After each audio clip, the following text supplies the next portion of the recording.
성경을 하나님의 말씀의 기준으로 믿는 교회는 베드로가 말하고 있는 믿음의 고백과 동일한 고백을 해야 그리스도인이라고 인정했습니다. 그리고 하나님의 유효한 부르심, 즉 베드로가 말하고 있는 믿음의 고백을 실제로 경험하고 있는 사람을 그리스도인이라고 인정했습니다. 안녕하세요. 바이블 TMI의 마카리오스입니다. 오늘 본문은 베드로전서 1장 1절부터 9절입니다. 오늘 말씀은 베드로가 정의하는 하나님의 택하심을 받은 그리스도인의 특징이 기록되어 있습니다. 그리스도인에게 있어서 너무 중요한 말씀이기 때문에 적용보다는 설명 위주로 말씀드리겠습니다. 오늘 말씀을 통해 여러분이 믿고 있는 복음의 내용, 유효한 부르심, 구원의 확신에 대해 깊이 성찰하고 다시 한번 정리해보는 시간이 되기를 바랍니다. 예수 그리스도의 사도 베드로는 본도, 갈라디아, 갑바도기아, 아시아와 비두니아에 흩어진 나그네, 곧 하나님 아버지의 미리 하심을 따라 성령이 거룩하게 하심으로 순종함과 예수 그리스도의 피 뿌림을 얻기 위하여 택하심을 받은 자들에게 편지하노니 은혜와 평강이 너희에게 더욱 많을지어다. 베드로서의 수신자는 흩어진 나그네입니다. 이 흩어진 나그네는 바로 하나님께 택하심을 받은 자들입니다. 즉 하나님의 은혜를 받아 구원받은 사람들입니다. 그래서 흩어진 나그네라는 베드로서의 수신자들은 1차적으로는 유대인 디아스포라 그리스도인이지만 2차적으로는 이 땅에서 살고 있는 모든 그리스도인, 바로 저와 여러분입니다. 베드로는 구원받은 그리스도인의 특징을 하나님 아버지의 미리 아심을 따라 성령이 거룩하게 하심으로 순종함과 예수 그리스도의 피 뿌림을 얻은 사람이라고 정의합니다. 하나님 아버지의 미리 하심, 하나님의 택하심이라는 단어는 지금도 많은 논란을 가져오는 단어입니다. 교회 역사를 보면 대부분의 신학자들은 성경이 이미와 아직의 갈등 관계 속에 있다고 말합니다. 이미 구원받았지만 아직 구원받지 않았다. 또 미리 정하신 그들을 또한 부르시고 부르신 그들을 또한 의롭다 하시고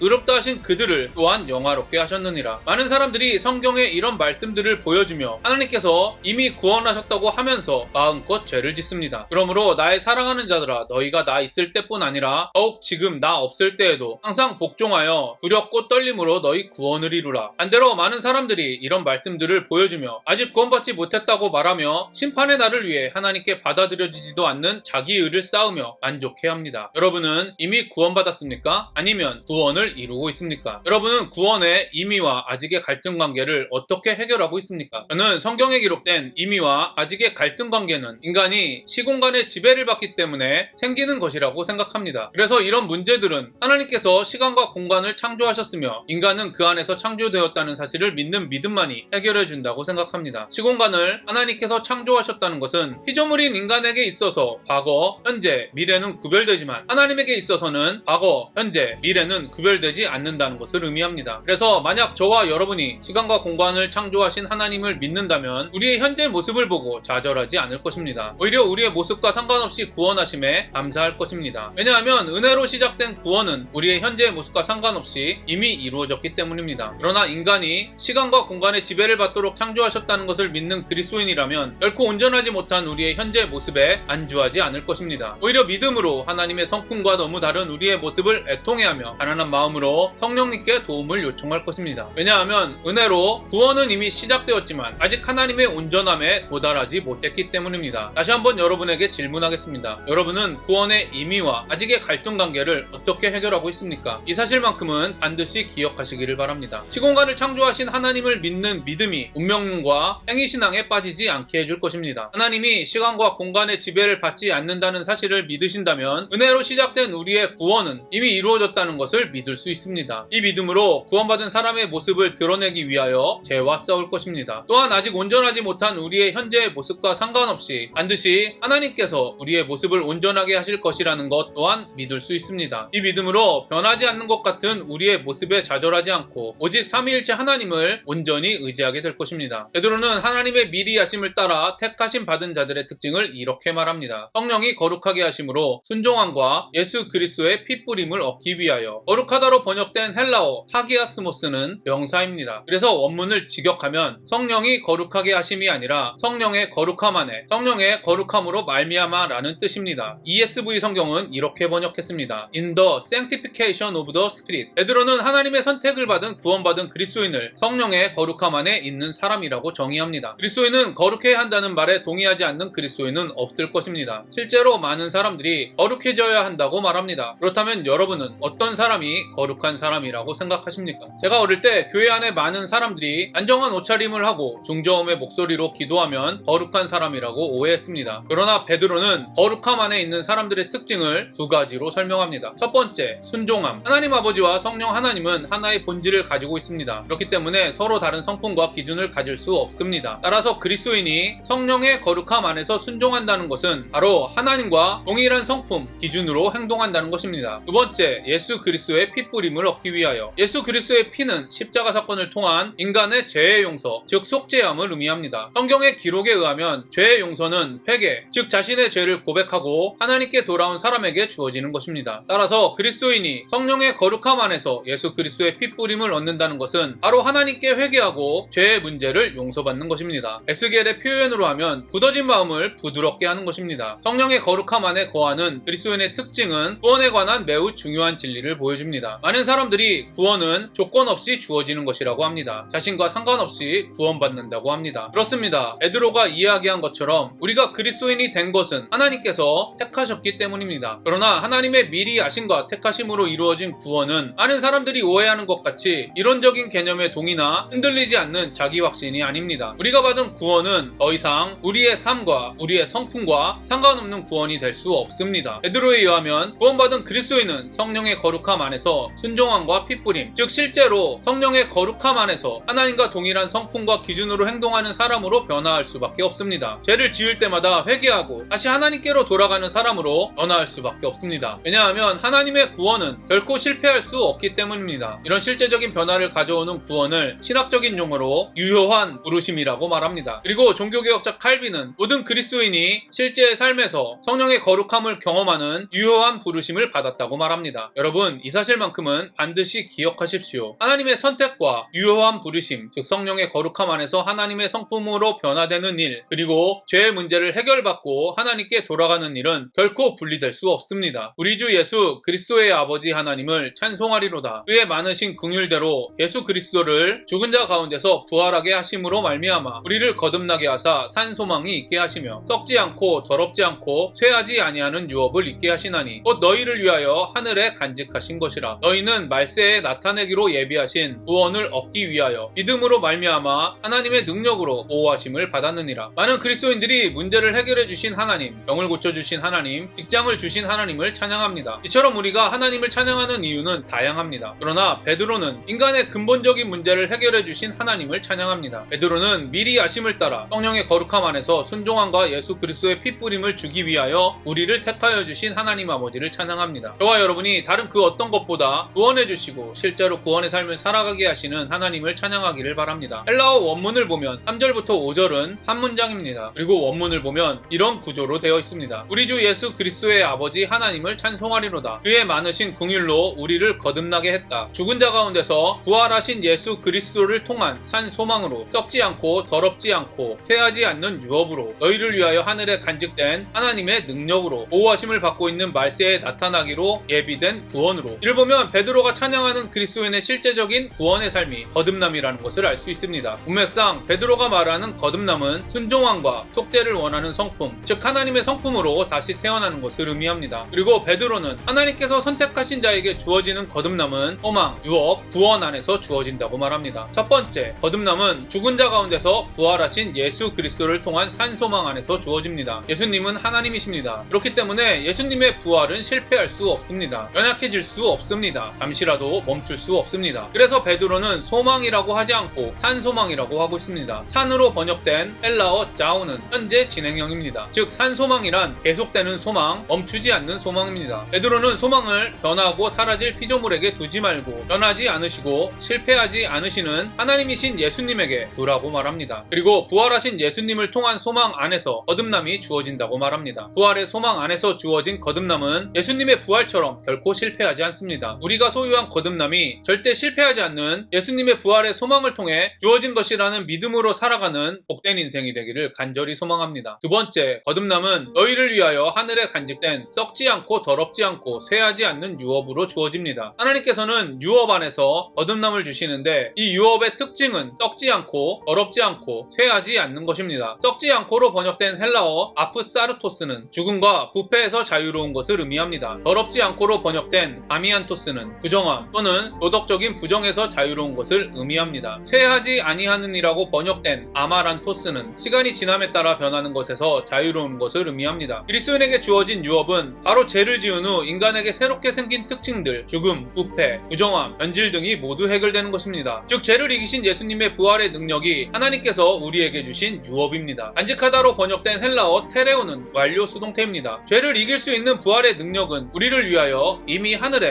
간직되었습니다. 예수님의 부활의 소망과 마찬가지로 우리에게 주어진 부활의 능력 역시 실패할 수 없습니다. 우리가 소유한 거듭남이 우리에게 주어진 유업, 즉 이미 하늘에 간직된 죄를 이길 수 있는 부활의 능력을 통해 주어진 것이라는 사실을 믿음으로 살아가는 복된 인생이 되기를 간절히 소망합니다. 세 번째, 거듭남은 하나님의 능력으로 보호하심을 받고 있는 말세에 나타나기로 예비된 구원으로 주어집니다. 말세에 나타나기로 예비된 구원은 최후의 심판날에 하나님이 선택하신 그리스도인을 구원하신다는 것을 의미합니다. 즉 최후의 심판의 날에 그리스도인의 구원을 완성하시겠다는 것입니다. 미래에 있을 최후의 심판날에 이루어질 그리스도인의 구원의 완성 안에서 현재를 살고 있는 그리스도인의 거듭남이 이루어진다는 말씀은 언뜻 보면 잘 이해가 되지 않습니다. 베드로는 이 문제를 이렇게 해결합니다. 미래에 예비된 구원을 하나님의 능력으로 보호하신다. 보호하다로 번역된 헬라어 프로우레오는 현재 진행형입니다. 즉 하나님께서는 구원의 완성을 계속 보호하고 계신다는 것입니다. 이 말씀은 그리스도인의 구원의 완성이 되기 전까지 하나님께서 견인하신다는 약속을 담고 있습니다. 그리스도인은 마지막 날 갑자기 구원이 완성되는 것이 아닙니다. 구원받은 순간부터 하나님께서 견인하신다는 믿음으로 구원의 완성에 가까워집니다. 새롭게 태어난 하나님의 본성으로 살아가게 됩니다. 우리가 소유한 거듭남이 구원의 완성까지 하나님께서 견인하신다는 약속을 통해 주어진 것이라는 사실을 믿음으로 살아가는 복된 인생이 되기를 간절히 소망합니다. 다시 한번 말씀드리겠습니다. 거듭남은 예수 그리스도의 부활의 소망, 하늘에 간직된 썩지 않고 더럽지 않고 쇠하지 않는 유업, 하나님의 능력으로 보호하심을 받고 있는 말세에 나타나기로 예비된 구원 안에서 주어졌습니다. 베드로는 소망, 유업, 구원 안에서 거듭난 사람을 하나님께서 선택한 사람, 즉 성령의 거룩함 안에서 순종하고 그리스도의 피 뿌림을 얻은 그리스도인이라고 말합니다. 저와 여러분이 예수님의 제자였던 베드로가 정의하는 그리스도인의 기준으로 자신을 점검하는 시간이 되기를 바랍니다. 그러므로 너희가 이제 여러가지 시험으로 말미암아 잠깐 근심하게 되지 않을 수 없으나 오히려 크게 기뻐하는도다. 원문을 보면 6절은 그러므로 크게 기뻐한다로 시작됩니다. 즉 베드로는 그리스도인은 소망, 유업, 구원 안에서 거듭남, 즉 하나님의 성품을 소유하고 성령의 거룩함 안에서 하나님께 순종하며 예수님의 속죄함을 주시기로 결정하신 하나님 때문에 기뻐한다고 주장하고 있습니다. 많은 사람들이 오해합니다. 거룩한 삶을 사는 것은 힘든 일이다. 무거운 짐을 메고 가는 길과 같다. 그러나 베드로는 그리스도인은 거룩한 본성으로 사는 일을 힘들게 생각하지 않고 오히려 기뻐한다고 말합니다. 그리스도인은 예수님처럼 사는 일, 세상의 빛과 소금이 되는 일, 즉 원수를 사랑하는 일, 하나님의 말씀에 순종하는 일, 율법을 완성하는 일을 기뻐한다고 말합니다. 베드로는 그리스도인을 흩어진 나그네라고 표현했습니다. 나그네로 번역된 헬라어 파레피데모스는 이방인으로 머무는 외국인 등의 의미를 가지고 있습니다. 헬라어의 의미를 보면 나그네, 여행자보다는 외국에서 살고 있는 이방인, 외국인의 의미에 더 가깝습니다. 한국에서 살고 있는 미국 시민권을 가지고 있는 사람들은 비자 문제 등 거주에 문제가 생길 때 잠깐 근심합니다. 하지만 미국 시민권을 버리고 한국 시민권을 받으려는 사람은 매우 소수입니다. 왜냐하면 다수의 사람들은 미국이 한국보다 강대국이기 때문에 더 유익이 많다고 생각하기 때문입니다. 저는 그리스도인의 모습이 바로 미국 시민권을 가지고 한국에서 사는 사람들과 같다고 생각합니다. 베드로는 이 땅에 살고 있는 그리스도인의 정체성을 외국인이라고 규정하고 있습니다. 그런데 그냥 외국인이 아니라 소망과 유업과 구원으로 거듭난 하나님이 택하신 외국인입니다. 세상에서 그리스도인으로 살아가는 사람들에게는 사단이 시험하기 때문에 잠시 넘어지고 근심할 수 있습니다. 그럼에도 그리스도인이 기뻐할 수 있는 이유는 소망과 유업과 구원으로 거듭났다는 믿음을 소유하고 있기 때문입니다. 저와 여러분이 이 믿음으로 기쁨이 넘치는 인생을 누리시기를 바랍니다. 너희 믿음의 확실함은 불로 연단하여도 없어질 금보다 더 귀하여 예수 그리스도께서 나타나실 때에 칭찬과 영광과 동기를 얻게 할 것이니라. 베드로는 지금까지 그리스도인이 소유해야 할 믿음의 내용에 대해 설명했습니다. 베드로가 2절부터 5절을 통해 설명한 그리스도인은 하나님께서 미리 하심을 따라 자신을 택하시고 부르신 이유가 하나님과 동일한 성품과 기준으로 행동하기 위한 것이며 자신의 죄를 고백하고 하나님께 돌아가기 위함이라는 것을 믿습니다. 하나님의 성품으로 다시 태어났다는 것을 믿습니다. 죽음에서 살아나신 예수님의 부활의 산 소망이 자신에게 주어졌다는 것을 믿습니다. 죄를 지으면서 새롭게 생긴 인간의 특징들, 죽음, 부패, 부정함, 변질 등이 모두 해결되었다는 것을 믿습니다. 하나님께서 우리의 구원이 완성되는 그날까지 보호하시고 견인하신다는 것을 믿습니다. 이처럼 베드로가 말하는 믿음은 피상적이지 않고 구체적입니다. 베드로는 이루는 믿음의 확실함, 즉 구원의 확신은 마지막 날에 예수님의 칭찬과 영광과 존귀를 얻게 할 것이라고 말합니다. 다시 말하면 구원의 확신은 죽으면 천국 간다고 믿는 자기 신념이나 확신의 양을 말하는 것이 아닙니다. 구원의 확신은 우리가 받은 구원이 예수님의 부활이 나의 구원이 되었다. 죽음, 부패, 부정함 등이 모두 해결되고 하나님의 본성으로 다시 태어났다. 하나님께서 마지막 날까지 우리를 이끌어 가신다는 것을 믿고 경험할 때 형성되는 것입니다. 이런 경험들이 많아질수록 연약한 믿음에서 강한 믿음으로 성장하는 것입니다. 우리의 믿음의 확실함은 하나님으로부터 주어지는 것입니다. 베드로는 믿음의 확실함, 구원의 확신이 자신의 확신이나 신념이 아니라 하나님으로부터 주어지기 때문에 기뻐할 수밖에 없다고 말합니다. 저와 여러분이 우리의 생각이나 경험이 아닌 베드로가 전하고 있는 하나님으로부터 주어지는 믿음의 확실함으로 기뻐하고 평안하게 되기를 간절히 소망합니다. 예수를 너희가 보지 못하였으나 사랑하는도다. 이제도 보지 못하나 믿고 말할 수 없는 영광스러운 즐거움으로 기뻐하니 믿음의 결국 곧 영혼의 구원을 받음이라. 베드로는 이 믿음의 확실함으로 기뻐하는 사람이 바로 예수님을 사랑하는 사람이라고 말합니다. 이미 설명드렸지만 기뻐하는 사람은 바로 하나님이 자신을 선택하신 이유를 알고 믿고 경험하고 있는 이 땅에서 살고 있는 외국인, 즉 그리스도인입니다. 베드로에 의하면 우리가 예수님을 사랑하는 것은 바로 믿음으로 이 땅에서 외국인처럼 살면서 기뻐하는 것입니다. 어떤 방식으로 예수님을 사랑하고 있는지 다시 한번 점검해 보시기를 바랍니다. 마지막으로 믿음의 끝은 바로 영혼의 구원이라고 말합니다. 여기서 구원은 문맥상 마지막 날에 성취될 구원의 완성을 의미합니다. 이미 말씀드린 것과 같이 그리스도인은 우리의 구원의 완성을 하나님께서 보호하고 계신다는 것을 믿는 사람입니다. 오늘 말씀을 통해 우리의 믿음의 내용, 즉 복음의 내용을 점검하시기를 바랍니다. 여자씨만한 믿음이라도 올바른 믿음이 있으면 반드시 성장해 하나님께서 구원을 완성하실 것입니다. 그러나 산을 옮길 수 있는 확신이 있어도 베드로와 사도들이 고백하는 믿음의 내용과 다르다면 여러분이 구원을 완성해야 할 것입니다. 여러분이 스스로 구원을 완성해야 할 것입니다. 그러나 스스로의 힘으로 하나님의 구원을 완성할 수 있는 사람은 없습니다. 오늘 말씀은 그리스도인에게 있어서 너무 중요하기 때문에 다시 한번 말씀드리겠습니다. 그리스도인은 하나님께서 미리 아심을 따라 자신을 택하시고 부르신 이유가 하나님과 동일한 성품과 기준으로 행동하기 위한 것이며 자신의 죄를 고백하고 하나님께 돌아가기 위함이라는 것을 믿습니다. 하나님의 성품으로 다시 태어났다는 것을 믿습니다. 죽음에서 살아나신 예수님의 부활의 산 소망이 자신에게 주어졌다는 것을 믿습니다. 자신에게 있던 타락한 인간의 특징들, 죽음, 부패, 부정함, 변질 등이 실제로 모두 해결되었다는 것을 믿습니다. 하나님께서 구원이 완성되는 그날까지 자신을 보호하시고 견인하신다는 것을 믿습니다. 성경을 하나님의 말씀의 기준으로 믿는 교회는 베드로가 말하고 있는 믿음의 고백과 동일한 고백을 해야 그리스도인이라고 인정했습니다. 그리고 하나님의 유효한 부르심, 즉 베드로가 말하고 있는 믿음의 고백을 실제로 경험하고 있는 사람을 그리스도인이라고 인정했습니다. 베드로와 같이 십자가와 부활의 능력이 자신에게도 주어졌다고 고백하는 사람들이 세례를 받고 교회 공동체의 일원이 되었습니다. 마지막으로 마지막 날에 예수님의 칭찬과 영광과 존귀를 얻게 할 구원의 확신은 자기 신념이나 확신이 흔들리지 않는다는 믿음의 양의 개념이 아니라 베드로와 그리스도인인 우리가 고백하는 믿음의 고백과 경험조차 하나님으로부터 왔다는 것을 믿는 것이고 심지어 구원의 완성을 이루는 그날까지 하나님께서 계속 보호해 주시고 이끌어 가신다는 것을 믿는 믿음의 내용을 말하는 것입니다. 저와 여러분이 믿음의 내용, 유효한 부르심, 구원의 확신에 대하여 성경에 기록된 베드로와 같은 고백을 하고 있는지 자신을 관찰해 보시기를 바랍니다. 오늘도 행복한 하루가 되시기를 바랍니다.